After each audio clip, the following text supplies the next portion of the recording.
तो बच्चों स्टार्ट करते हैं आज की क्लास। बच्चों लास्ट क्लास में हमने 4 फीचर की एंट्री सीखी थी और 4 फीचर क्या होता है इसके बारे में हमने समझा था। ठीक है बच्चों आज हम इसी के नेक्स्ट कॉन्सेप्ट को यानी कि शेयर री इशू के बारे में पढ़ेंगे। ये शेयर री इशू क्या होता है, ये जस्ट इसी के नेक्स्ट स्टेप है। मतलब होता क्या है, कंपनी जिन शेयरों को फॉरफीट कर लेती है तो कंपनी उसमें से या फिर पूरे के पूरे शेयर्स को री इशू कर देती है। जैसे कि सपोज इन केस 10 रुपए का शेयर है और वो इस तरीके से डिस्ट्रीब्यूट हुआ पड़ा है 2323 के हिसाब से। रामू एक पर्सन है जिसने एप्लीकेशन, अलॉटमेंट, फर्स्ट कॉल और सेकंड कॉल इस हिसाब से पेमेंट करनी है, यानी कि इस हिसाब से इंस्टॉलमेंट देनी है। रामू के पास 100 शेयर्स अलॉट कंपनी के द्वारा कर दिए गए थे। एप्लीकेशन रामू ने दे दी, अलॉटमेंट भी दे दी, फर्स्ट कॉल नहीं दी। फर्स्ट कॉल नहीं दी और रामू के फर्स्ट कॉल के तुरंत बाद ही कंपनी ने उसके शेयर्स को फॉरफीट कर लिया। यानी कि अगर मैं सरल भाषा में बोलूं तो जब्त कर लिए। यानी कि 100 के 100 शेयर्स कंपनी ने रामू के जब्त कर लिए। अब जब इस शेयर्स को 100 शेयर्स को जब्त कर लिए कंपनी के द्वारा, तो कंपनी एक आगे एक नेक्स्ट स्टेप लेती है। उस नेक्स्ट स्टेप का मतलब होता है या उस नेक्स्ट स्टेप को बोलते हैं री इशू। यानी कि कुल मिला के ये वो पुराने शेयर हैं, ये एग्जिस्टिंग शेयर्स हैं जो रामू के द्वारा फर्स्ट कॉल के वक्त नहीं दी गई थी। यानी कि रामू ने फर्स्ट कॉल में ये पेमेंट नहीं चुकाई तो कंपनी ने फर्स्ट कॉल के तुरंत बाद ही उसके 100 के 100 शेयर्स को जब्त कर लिया। अब कंपनी क्या करती है, इन 100 शेयर्स को री इशू कर देती है। या तो 100 के 100 कर देती है या इनमें से कुछ 70, 80, 90 या पूरे के पूरे 100 या 60 भी, ये डिपेंड करता है कंपनी टू कंपनी। या तो पूरे कर लेगी या 60, 70, 80, 90, 100 किसी कुछ भी कर सकती है। और सबसे इंपॉर्टेंट चीज होता क्या है, अब 10 रुपए की कॉल वैल्यू थी जब स्टार्टिंग लेवल पे था, तो कंपनी एक नए पर्सन को ढूंढती है जिसको री इशू करना है। सपोज इन केस विवेक नाम का एक पर्सन है जिसने कहा कि मैं आपके पास जो शेयर्स आपने जो फॉरफीट करे हैं मैं उसको खरीद लेता हूं, यानी कि मैं उन शेयर्स को ले लेता हूं। तो कंपनी ने कहा ठीक है, आप ले लो हमारे शेयर्स, जो हमारे पास हमने जो फॉरफीट कर रखे हैं वो आप ले लो। अब ये विवेक पर्सन है, ये विवेक पर्सन कहता है कि ठीक है, मैं शेयर्स आपके ले लेता हूं, जो आपकी 3 महीने पहले या 3 कॉल पहले जो आपकी 10 रुपए की वैल्यू थी, अब तो मैं उतना तो दूंगा नहीं, कुछ तो मुझे बेनिफिट दो क्योंकि मैं तो इकट्ठी पेमेंट करूंगा आपको। तो कंपनी कहती है ठीक है, आप मुझे इसके 7 रुपए दे दो। ठीक है, 7 रुपए में बात हो जाती है। यानी कि 10 रुपए की शेयर्स को 7 रुपए में बेच देते हैं, जो कि 3 रुपए का डिस्काउंट दे देते हैं। अब इस डिस्काउंट का क्या इंपॉर्टेंस है ये मैं आपको जर्नल एंट्री में समझाऊंगा, तो इस डिस्काउंट को स्टार लगा लीजिए। दूसरी बात, अब कंपनी की गुडविल इतनी अच्छी है कि विवेक नाम का ही एक दूसरा पर्सन कहता है कि मैं आपके इस 10 रुपए के शेयर्स को 12 रुपए में ले लूंगा। यानी कि 2 रुपए का क्या प्रीमियम हो गया। ये कंपनी की गुडविल थी, जो कि कई लोग होते हैं ना, जब शेयर्स इशू होते हैं फर्स्ट टाइम में, जब शेयर्स इशू होते हैं तो उनको लगता है ये बहुत अच्छे शेयर्स हैं, मैं इसको जरूर खरीदूंगा, लेकिन किसी वजह से वो रह जाते हैं खरीदने के लिए। तो जब बीच में एक बार मौका मिलता है तो ऐसे ही पर्सन उठ के आगे आते हैं और कहते हैं नहीं मुझे खरीदना है शेयर्स को, आप मुझे 10 की जगह 12 का दे दो या 15 का भी दे दो तो भी मैं खरीद लूंगा आपके शेयर्स। तो जब एक्स्ट्रा में या फिर ज्यादा में खरीद लेते हैं तो वो प्रीमियम हो जाता है। इसकी भी क्या इंपॉर्टेंस है ये भी मैं आपको जर्नल एंट्री में समझाऊंगा। तो ये स्टार लगा लीजिए दोनों में, ठीक है। तो अब हम इसकी जर्नल एंट्री समझते हैं। री इशू क्या होता है, इस कॉन्सेप्ट को समझ में आ गया। चलो जर्नल एंट्री सबसे पहले री इशू की लिखिए। ऑब्वियस है बैंक में पैसा आएगा तो बैंक अकाउंट डेबिट, स्पेस छोड़ो, टू शेयर कैपिटल, ठीक है। अब मैं इसमें आगे कुछ और लिखवा रहा हूं, यहां ब्रैकेट में लिखिए paid up slash cold up face value, ठीक है, कोल्ड अप फेस वैल्यू। अब इसके क्या मायने हैं पेड अप के और कोल्ड अप के क्या मायने हैं ये मैं आपको समझाऊंगा, लेकिन यहां पर एक चीज का ध्यान रखना है, शेयर कैपिटल में या तो पेड अप या फिर कोल्ड अप के हिसाब से पैसा आएगा। अब ये पेड अप और कोल्ड अप क्या होता है ये आपको क्वेश्चंस में दे रखा होगा, मैं आपको कुछ एग्जांपल्स भी दिखाऊंगा समझाऊंगा तो आपको समझ में आएगा। तो आपको ये हो सकता है कि पेड अप दे रखा हो और कोल्ड अप दे रखा हो, या पेड अप सिंगल दे रखा हो, कोल्ड अप सिंगल दे रखा हो, या दोनों दे रखे हो, ठीक है। अगर तो आपको दोनों दे रखे होंगे तो आपको सबसे पहले ध्यान देना है पेड अप पे, उसके बाद कोल्ड अप पे। बात समझ में आ रही? वैसे तो जर्नली आपको एक ही दे रखा होगा, दो के चांसेस बहुत कम होते हैं। अगर कोई क्वेश्चंस आया भी तो मैं आपको वो जरूर बताऊंगा। वैसे आपको दोनों में से कोई एक दे रखे होते, या तो पेड अप या कोल्ड अप फेस वैल्यू, यानी कि फेस वैल्यू लिखा नहीं होता लेकिन आपको समझाने के लिए फेस वैल्यू लिखी है, या फिर दोनों दे रखे होते हैं। अगर दोनों दे रखे होंगे तो आपको सबसे पहले पेड अप पे ही ध्यान देना है, ठीक है बच्चों। आगे जैसे कि मैंने आपको बताया था कि कंपनी जो है री इशू कर रही है 10 वाली चीज को 7 रुपए में, तो क्या हुआ, डिस्काउंट हुआ।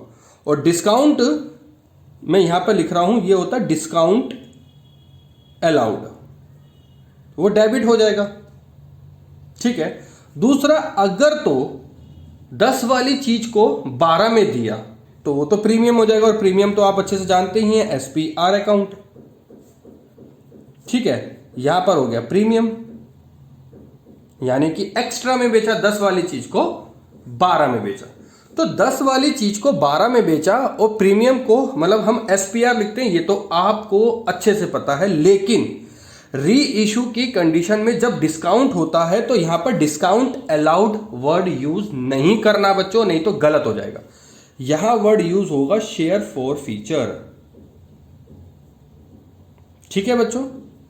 तो यहां ये जो वर्ड यूज होगा डिस्काउंट, जब हम री इशू 10 वाला हम 7 में कर दे, 10 वाला हम 8 में कर दे, 10 वाला हम 6 में कर दे, 10 वाला हम 9 में कर दे, यानी कि जितने की उसकी कॉल या फेस वैल्यू है उससे हम कम में कर दे, तो यहां पर हम शेयर फॉर फीचर लिखेंगे, ठीक है बच्चों। अब बैंक अकाउंट में जो पैसा आएगा वो कौन से अमाउंट वाला आएगा वो मैं आपको बता देता हूं, री इशू प्राइस वाला, ठीक है जी। री इशू का जो प्राइस होगा, यानी कि हमने 10 वाली चीज 8 में करी तो 8 रुपए इधर आएगा, 2 रुपए का डिस्काउंट और 10 का 10 यहां पर आएगा। अगर तो आपको कोल्ड अप वैल्यू ना देकर पेड अप वैल्यू दे रखी है, जैसे कि होता क्या है आप समझिए, जब स्टार्टिंग में कंपनी ने इशू किए थे शेयर्स को तो 10 रुपए की कॉल्स वैल्यू थी, जो कि हमने 3 के हिसाब से मंगाया। अब उसमें एक रामू पर्सन के पास 100 शेयर्स जो थे उसने एप्लीकेशन अलॉटमेंट दे दी और फर्स्ट कॉल और सेकंड कॉल नहीं दी और उसकी फर्स्ट कॉल के बाद ही इमीडिएटली री इशू फॉरफिट कर दिए, अब हुआ क्या, कंपनी ने उसी फॉरफिट यानी कि 100 शेयर्स को री इशू करे 90, सपोज इन केस 90 री इशू 90 शेयर्स ₹8 पेड अप, यानी कि पेड अप वैल्यू भी कम हो जाती है, बात समझ रहे हो। 8 रुपए पेड अप में करे और री इशू की वैल्यू जो थी वो थी 7 रुपए, सपोज इन केस, ठीक है। 7 रुपए री इशू 90 शेयर्स पे और 8 रुपए की पेड अप, तो पेड अप वैल्यू भी कम हो जाती है। ये तो कंपनी अपने तरीके से ही पेड अप वैल्यू कर देती है कि चल ठीक है, हम 10 रुपए की जगह 8 रुपए में दे देते हैं, ठीक है। अब वहां तो वो पर्सन कहता है ना कि भाई 8 रुपए की तो आप दे रहे हो, मुझे तो कुछ डिस्काउंट दो, तो वो 7 रुपए का लेकर 1 रुपए का डिस्काउंट देता है। तो पेड अप वैल्यू जो होती है वो दे रखी होती है, मेंशन होती है क्वेश्चन के अंदर, तो पेड अप वैल्यू जो होती है वो कम होती है, ठीक है। इस तरीके से दे रखी होती है, मतलब अगर पेड अप वैल्यू ज्यादा दे रखी होगी फिर भी डिस्काउंट तो देना पड़ेगा, मतलब इस तरीके से सिनेरियो बन जाता है। और वो सिनेरियो कैसे बनता है हम क्वेश्चंस भी करेंगे तो और आपको अच्छे से समझ में आएगा। तो ये तो थी हमारी री इशू की एंट्री। अब बच्चों री इशू की एंट्री के बाद एक और एंट्री आती है जो होती है share forfeiture account debit to capital reserve, यानी कि कंपनी को जब री इशू करती है कंपनी तो कुछ प्रॉफिट होता है। अब वो प्रॉफिट निकाला कैसे जाता है, देखो बच्चों कंपनी को जो प्रॉफिट होता है, हमने जो इससे पहले वाली क्लास के अंदर, या फिर अगर मैं बात कहूं जब यहां तक ये जब हमने इससे पहले वाली क्लास के अंदर एक शेयर फॉरफीचर को क्रेडिट किया था, याद है आपको, मैं आपको लिख के दिखाता हूं जो हमारी एंट्री होती थी जो लास्ट क्लास में, share capital account debit SPR if any to share forfeiture to share, अब इसने फर्स्ट कॉल के वक्त नहीं दिया ना, तो टू शेयर फर्स्ट कॉल, बस टू शेयर फर्स्ट कॉल, क्योंकि सेकंड कॉल तो हमने मंगाई नहीं ना, कंपनी ने मंगाई नहीं और इमीडिएटली फॉरफिट कर ली। तो बच्चों जो हमारी जो फर्स्ट एंट्री यानी कि जो इससे पहले वाली हमने जो क्लास में फॉरफीचर के बारे में जनरल एंट्री समझी थी, उसमें जो ये शेयर फॉरफीचर क्रेडिट होता है इसको बोलते हैं फर्स्ट, यानी कि इसको अपने आप लिख लो नंबर 1, ठीक है। ये हो गया नंबर 1। अभी मैं एग्जाम्पल भी कराऊंगा तो मैं आपको पूरा अच्छे से समझाऊंगा, लेकिन जो हमने इससे प्रीवियस क्लास के अंदर जो एंट्री समझी थी वो तो यही समझी थी ना। तो जो ये क्रेडिट में फॉरफीचर आता था इसको मान लो 1, और अब जो डेबिट में फॉरफीचर आया इसको मान लो 2, बात समझ में आ गई।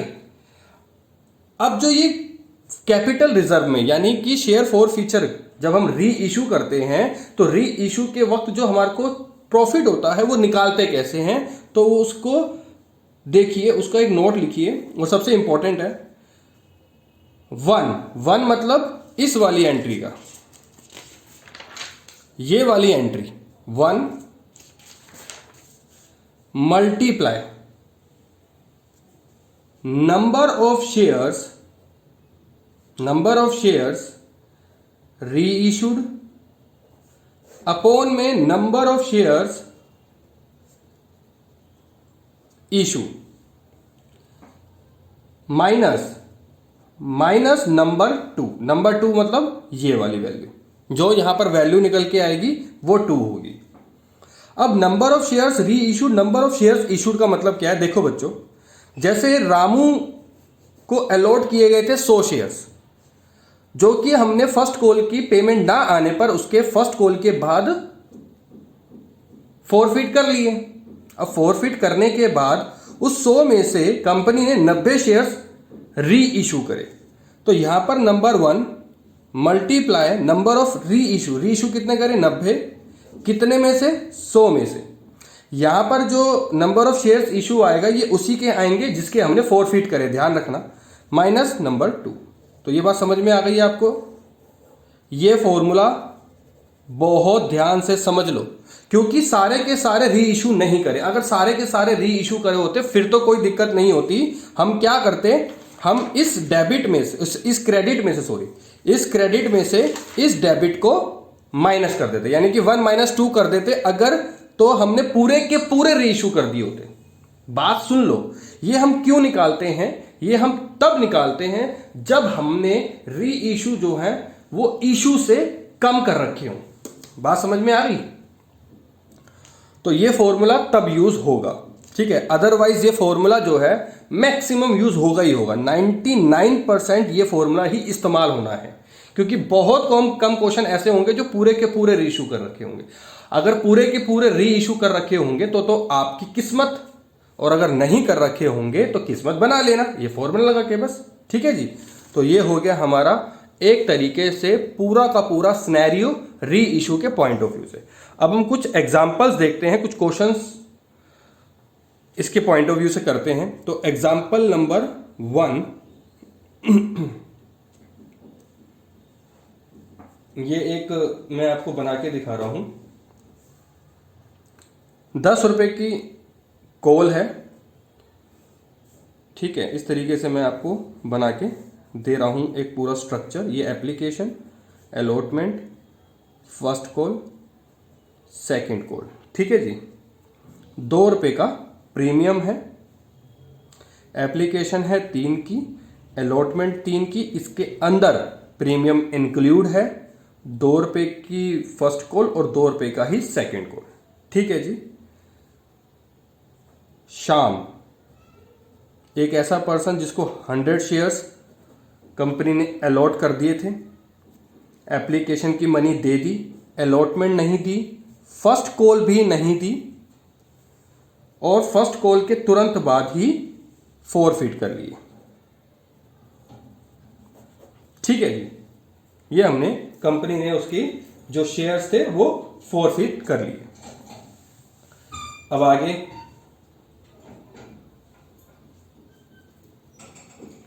आगे कंपनी ने, मैं पूरा लिखवा देता हूं सिनेरियो पूरा। कंपनी ने री इशू करे 70 shares for 7 rupees per shares, ठीक है।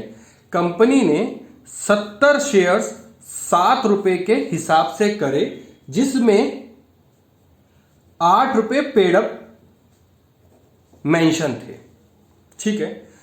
अब यानी कि कंपनी ने 70 शेयर्स 8 रुपए के हिसाब से दिए, ठीक है। मतलब कि 70 शेयर्स 8 रुपए के हिसाब से देने थे, लेकिन जो एक थर्ड पर्सन था, सपोज इन केस रामू, अब नाम यही चलते रामू शामू, तो इसे समझाने के पॉइंट ऑफ व्यू से, उसने 7 रुपए के हिसाब से पे करे, कंपनी ने उसको 1 रुपए का डिस्काउंट दिया, ठीक है।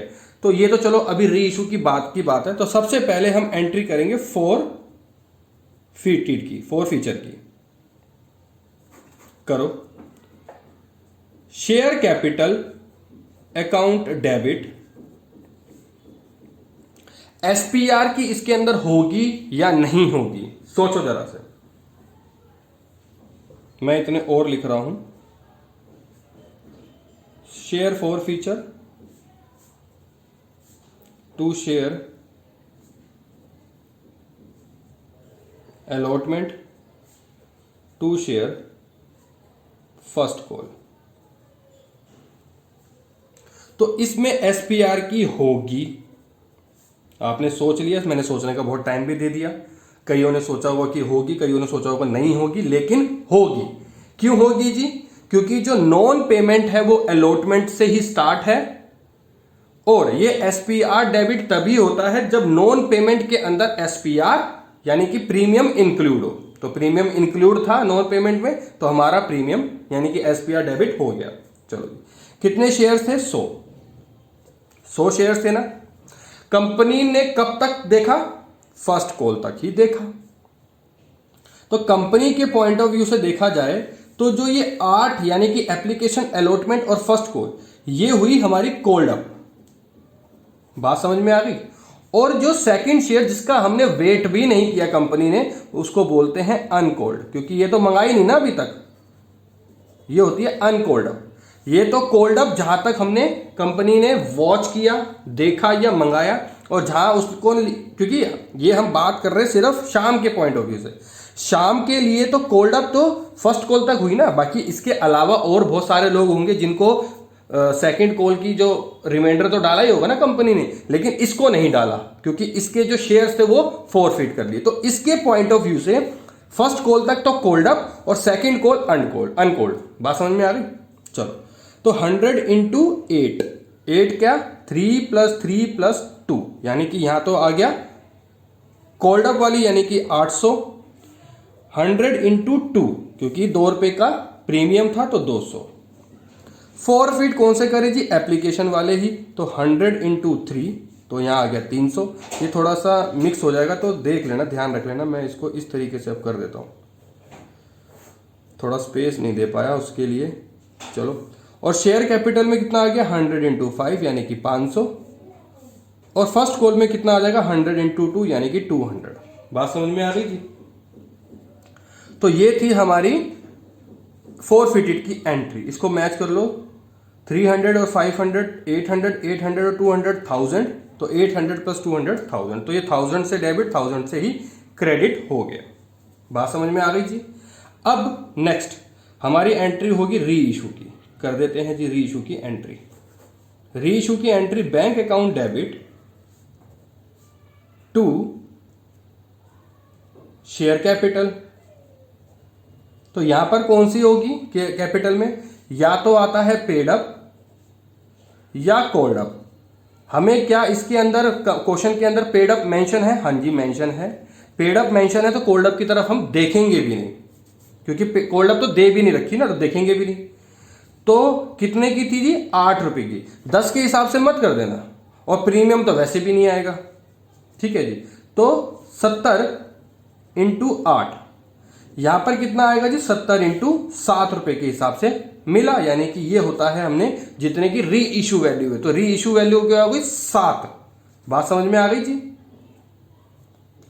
अब आगे हमें डिस्काउंट दिया हमने, तो 70 इंटू 1 रुपए का हमने डिस्काउंट दिया। तो डिस्काउंट तो हम लिखते नहीं, तो हम क्या लिखते हैं? Share forfeiture account debit. तो 490 तो हो गया, बैंक में आ गया, 70 रुपए का हमने क्या दे दिया? डिस्काउंट, और 560 रुपए यहां आ गए। तो ये हालत पूरा समझ में आ गया जी? चलो, तो ये था हमारा पूरा का पूरा री इशू के पॉइंट ऑफ व्यू से एंट्री। चलो जी, अब हमको कैपिटल रिजर्व यानी कि प्रॉफिट निकालना है। तो अब मुझे ये बात बताइए कि जितने शेयर्स फॉरफिट करे थे, क्या उतने ही शेयर्स री इशू करे हैं कंपनी ने? जी आंसर है नो, क्योंकि 100 शेयर्स फॉरफिट करे थे और 70 शेयर्स ही री इशू करे हैं। तो अब उसके हमको फॉर्मूला डालना पड़ेगा। फॉर्मूला क्या? नंबर 1। अब इस केस में ये क्या हो गया? 1, तो यानी कि 300 मल्टीप्लाई कितने शेयर्स करे जी? री इशू करे 70, कितने में से जी? 100 में से, तो 100 माइनस ये सेकंड नंबर, यानी कि सेकंड नंबर का मतलब 70 रुपए। बात समझ में आ गई? First multiply number of re issue share upon में number of issue shares minus second मतलब ये डेबिट वाला, ये क्रेडिट वाला अमाउंट होता है, ये डेबिट वाला अमाउंट होता है। तो 2 0 से 2 0 गई। 70 इंटू 3 210 माइनस 70, तो आंसर आ गया आपका 140। तो हमारा प्रॉफिट कितने का हुआ कंपनी का? मतलब कंपनी का प्रॉफिट हुआ 140 का। तो हम क्या लिखते हैं? Share forfeiture account debit to capital reserve. कितना? 140 से। अगर तो ऐसा क्वेश्चन आएगा ही आएगा, आपके 4 मार्क्स पक्के हो गए बच्चों। अगर ये पूरा का पूरा ठीक कर दिया तो आपके 4 मार्क्स पक्के हो गए। अब एक और बात बताता हूं, कभी भी जो ये शेयर फॉरफीचर है यानी कि जो थर्ड एंट्री है, ये नेगेटिव कभी नहीं आएगी। अगर तो नेगेटिव आई तो आप ये समझ लेना आपने यहां कहीं गलती करी है या क्वेश्चन ढंग से नहीं पढ़ा। बात समझ में आ गई? तो ये तो 100% श्योरिटी वाली बात है कि आपका जो कैपिटल रिजर्व है ये कभी माइनस में नहीं आएगा। ठीक है जी। तो ये हमारा एग्जाम्पल नंबर 1 था जो कि होता है कंप्लीट। ठीक है, तो ये था हमारा पेड अप के पॉइंट ऑफ व्यू से। एक कोल्ड अप के पॉइंट ऑफ व्यू से भी मैं आपको क्वेश्चन समझा देता हूं तो आपको अच्छे से क्लियर हो जाएगा। चलो एक और हम सिनेरियो लेते थोड़ा सा इधर करके, 10+2 का ही लेते हैं। इस बार हम 5 बनाते हैं, थोड़ा सा एक्स्ट्रा यानी कि बड़ा सा। ये 2 2 2 3 1 इस तरीके से बनाते हैं। ये हो गया application, allotment, first call, second call और थर्ड एंड फाइनल कॉल। हालांकि आजकल के युग में ये थर्ड एंड फाइनल कॉल तो आते ही नहीं हैं, बट ठीक है। तो इधर ले लेते हैं विवेक, कोई पर्सन जिसको 200 शेयर्स अलॉट करे कंपनी ने। एप्लीकेशन मनी दे दी, अलॉटमेंट भी दे दी, फर्स्ट कॉल नहीं दी, सेकंड कॉल नहीं दी, सेकंड कॉल के बाद फॉरफिट कर लिया। ठीक है जी, सेकंड कॉल के बाद फॉरफिट कर लिया। फिर आगे कंपनी री इशू शेयर्स 160 कंपनी री इशू 160 शेयर्स एट 8 पर शेयर, यानी कि 8 रुपए शेयर पे किया। अब मैंने इधर आगे पेड अप नहीं लिखवाया, तो मैंने आपको क्या बताया था कि या तो पेड अप लिखा होगा या कोल्ड अप लिखा होगा। अगर तो कुछ भी नहीं लिखा होगा तो आपको कोल्ड अप लेना पड़ेगा। अब आप कहोगे कोल्ड अप तो यहां पर दे नहीं रखी, तो हम निकालेंगे कैसे? तो मैं आपको कोल्ड अप निकालना सिखाऊंगा। पहली बात तो मैंने इससे पहले वाले क्वेश्चन में बता दिया है, समझा दिया है कोल्ड अप, लेकिन फिर मैं दोबारा से भी समझा दूंगा। ठीक है, कोल्ड अप क्या होगा? जहां तक कंपनी ने इस पर्सन के पॉइंट ऑफ व्यू से कॉल मंगाई, क्या कंपनी ने थर्ड एंड फाइनल कॉल विवेक से मंगवाई? नहीं मंगवाई ना। तो जहां तक यानी कि सेकंड कॉल तक मंगवाया, तो सेकंड कॉल तक तो हो गया कोल्ड अप, और थर्ड जो कॉल जो कि नहीं मंगाई वो हो गया अनकोल्ड।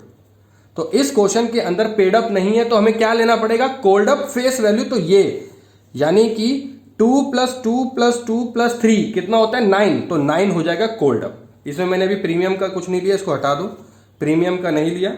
ठीक है, तो 2 + 2 + 2 और 3 9, तो 9 रुपए का कोल्ड अप हो जाएगा। तो यहां पर 9 जो है, 9 रुपए जो है वो कोल्ड अप हो जाएंगे।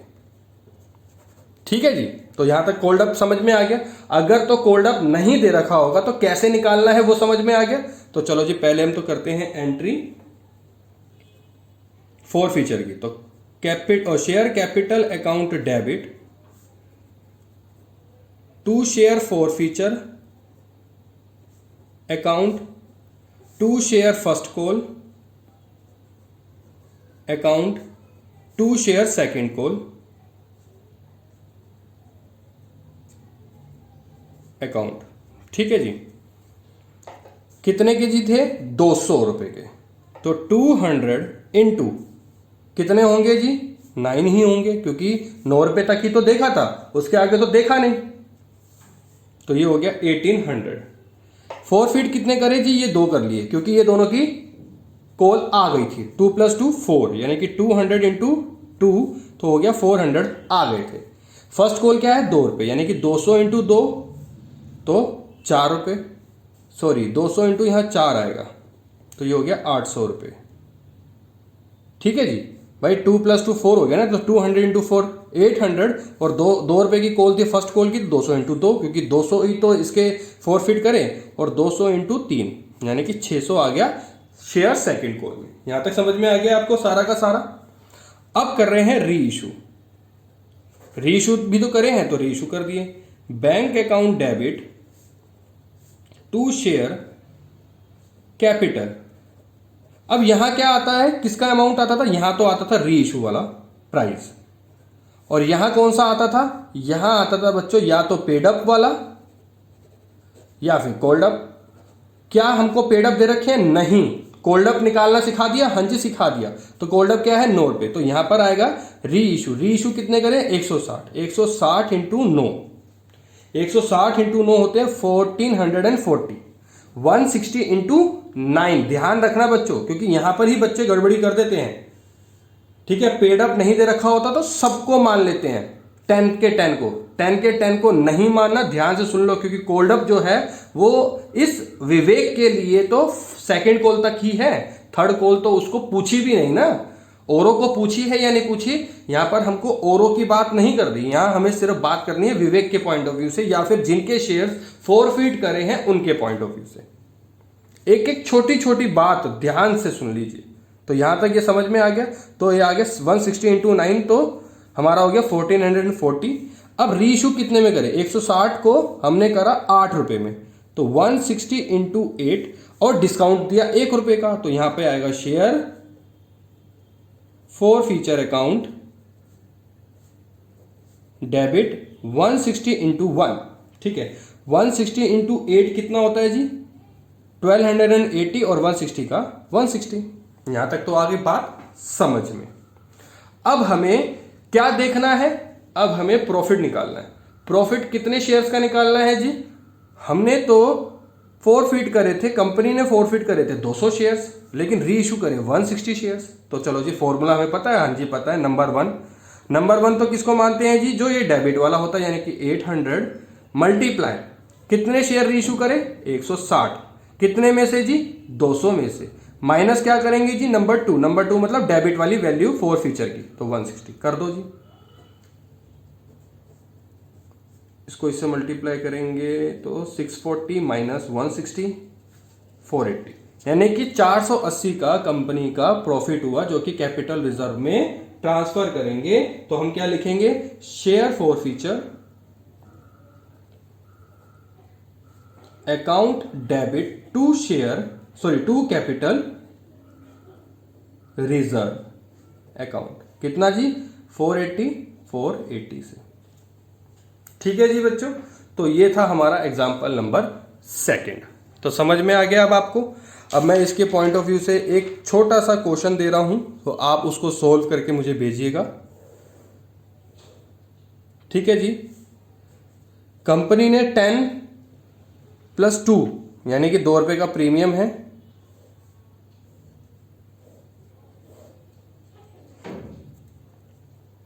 टू प्लस थ्री और 2 रुपए इसमें इंक्लूड है।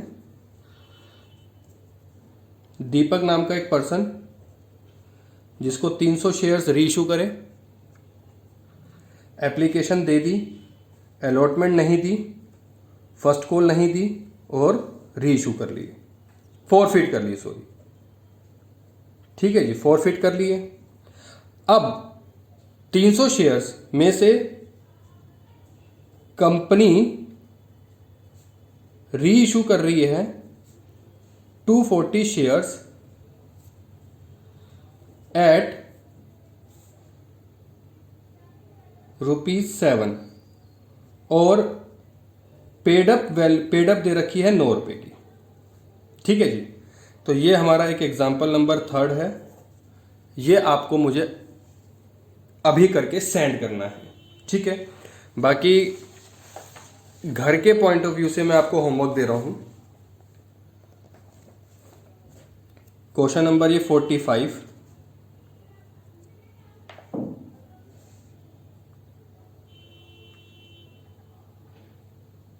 क्वेश्चन नंबर 48 सनशाइन वाला, आप अपने में एक बार देख लीजिएगा।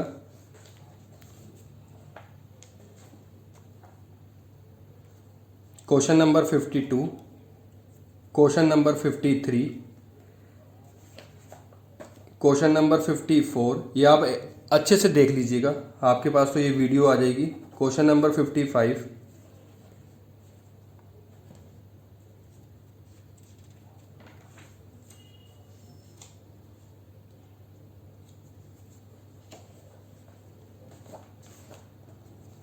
Question number 61, question number 62, question number 63।